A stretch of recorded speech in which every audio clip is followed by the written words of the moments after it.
നിങ്ങളുടെ favourite shows ഇനി ഒരിക്കലും മിസ്സാവില്ല. ഇപ്പോൾ C5 കാണും നിങ്ങളുടെ ഫേവറേറ്റ് ഷോസ് തികച്ചും സൗജന്യമായി. എടി, നീ കാണിച്ച വൃത്തികേടുകൊണ്ട് നിന്റെ വയറ്റിലൊരു കുഞ്ഞു വളരുന്നുണ്ട്. അതിനോടുണ്ടോ നിനക്ക് ഈ സ്നേഹവും സത്യസന്ധത ആത്മാർത്ഥതയൊക്കെ? എടി, പെണ്ണായി ജനിച്ചതിന്റെ ഒരു അംശം മനസ്സിൽ എവിടെയെങ്കിലും ഉണ്ടെങ്കിൽ അതിനെ പ്രസവിച്ച് വളർത്ത്. അല്ലാത്ത ഒരു കാര്യവും ഞാൻ അനുവദിച്ചു തരില്ല.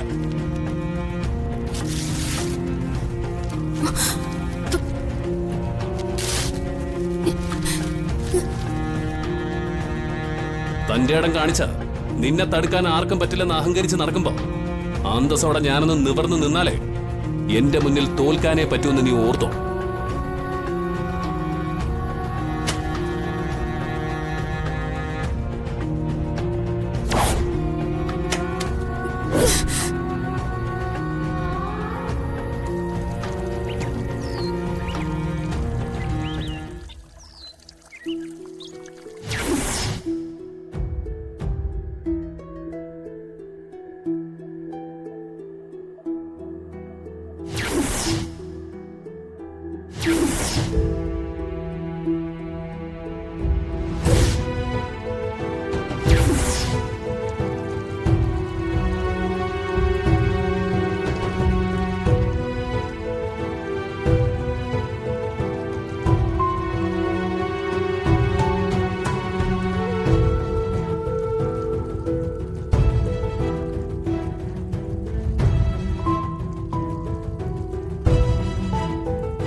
നിത്യേച്ചി, ഇന്ന് എന്തു പറ്റി രാവിലെ എഴുന്നേക്കാൻ? ഇന്നല്പം യോഗ ചെയ്താലോന്ന് കരുതി. ഓ, അതൊക്കെ ഉണ്ടോ? നിത്യേച്ചി എന്താ കരുതിയേ? ഞാൻ സ്ഥിരമായിട്ട് ചെയ്തോണ്ടിരുന്നല്ലേ.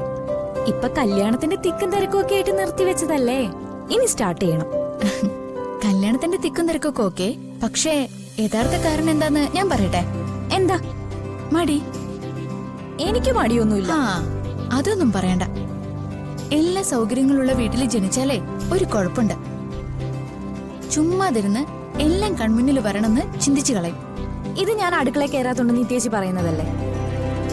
എന്നാ ഇന്നു മുതൽ നോക്കിക്കും, ഞാൻ അടുക്കളയിലുണ്ടാവും. പണി എടുത്തിട്ട് തന്നെ കാര്യം. ചാടിക്കേറി അടുക്കളയിലേക്ക് വരാനൊന്നുമല്ല പറഞ്ഞത്. അതിന് ഞാനും അമ്മയുണ്ടല്ലോ. കണ്ടോ കണ്ടോ, വരാന്ന് പറഞ്ഞാ വിലക്കുകയും ചെയ്യും, വരുന്നില്ല എന്ന് പറഞ്ഞാ പരാതി പറയുകയും ചെയ്യും. എന്തായാലും യോഗം മുടക്കണ്ട.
വെയിലുകളുണ്ട്. അതിന് വെയിലില്ലല്ലോ. വെയിൽ വരുമല്ലോ. അല്ലെങ്കിൽ ഒരു കാര്യം ചെയ്യും, താൻ അകത്തേക്കോ, എനിക്ക് കുറച്ച് കാര്യങ്ങൾ സംസാരിക്കാനുണ്ട്. ഭാടോ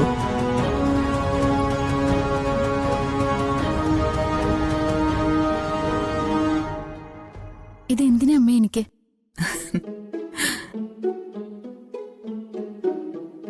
വല്ലപ്പോഴും അച്ഛനെ ഒന്ന് കാണണമെന്ന് തോന്നിയാ എന്നെ ആശ്രയിക്കേണ്ട കാര്യമില്ലല്ലോ. എന്തിനമ്മ ഇത്രയും പണം ചെലവാക്കുന്ന? അച്ഛനെ വിളിക്കാൻ അതൊന്നും മതിയായിരുന്നല്ലോ. കണക്കൊന്നും പറയണ്ട. ഇത് മോള് വെച്ചോ.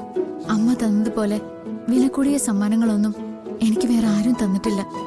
പക്ഷേ എനിക്ക് ദൈവം തന്നിട്ടുണ്ട് നിന്നെ.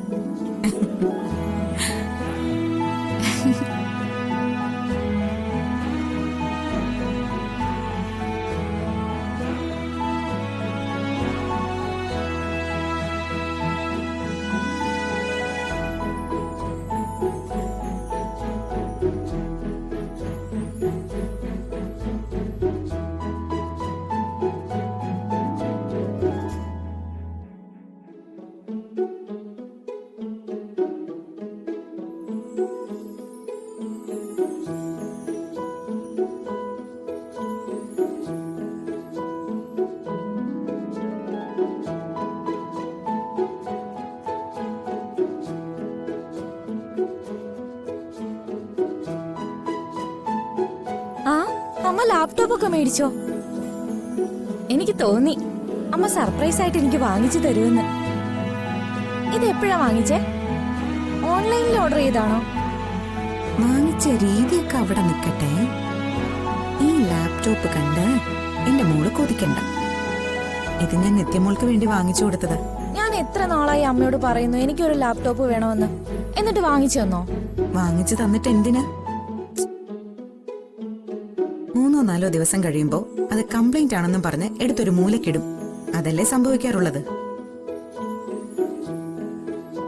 ഏട്ടാ, എന്താ മോളെ? അമ്മ കാണിച്ച പണി കണ്ടോ? നിത്യേച്ചിക്ക് ഒരു ലാപ്ടോപ്പ് വാങ്ങിച്ചു കൊടുത്തു. നിത്യക്കോ? അതെന്താടാ അങ്ങനൊരു ചോദ്യം? നിത്യ ലാപ്ടോപ്പ് കയ്യിൽ വെച്ചാ പോലീസ് പിടിക്കൂ? അയ്യോ, അങ്ങനെയല്ല. നിത്യക്ക് ഉപയോഗിക്കണമെങ്കിൽ എന്റെ ലാപ്ടോപ്പ് ഉണ്ടല്ലോ, അമ്മയ്ക്കുണ്ട്. അതുകൊണ്ട് ചോദിച്ചതാ. ഇത് മോൾക്ക് ഇവളുടെ അച്ഛനെ വിളിക്കാൻ വേണ്ടി ഞാൻ വാങ്ങിച്ചു കൊടുത്തതാ. ഇത് ഇവളുടെ സ്വകാര്യമായിരുന്നോട്ടെ. അപ്പോ ഇവളുടെ ഫോൺ മാത്രമല്ല, ലാപ്ടോപ്പും ചെക്ക് ചെയ്യേണ്ടി വരും. ഏട്ടാ, ഈ വാശിക്ക് ഏട്ടൻ കാണിക്കേണ്ടത് എന്താണെന്നറിയാവോ? എന്താ? അമ്മ നിത്യേച്ചിക്ക് ലാപ്ടോപ്പ് വാങ്ങിച്ചു കൊടുത്തതുപോലെ ഏട്ടൻ എനിക്കൊരെണ്ണം വാങ്ങി തരണം. അങ്ങനെ പകരം വീട്ടണം. തൽക്കാലം ഞാൻ അമ്മയോട് വാശിക്കില്ല, പകരം വീട്ടാനും ഉദ്ദേശിക്കുന്നില്ല. ഓക്കെ? മോളെ, നീ ഇതിന്റെ കണക്ഷനും കാര്യങ്ങളും ഒക്കെ ചേച്ചിക്കൊന്ന് പറഞ്ഞു കൊടുക്ക.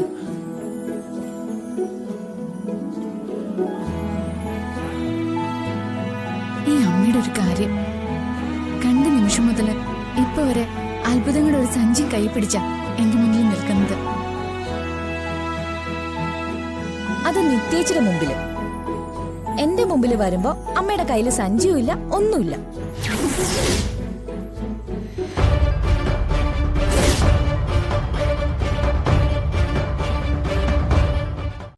ഡൗൺലോഡ് ചെയ്യൂ C5 ആപ്പ്. കാണൂ എല്ലാ എപ്പിസോഡുകളും സൗജന്യമായി.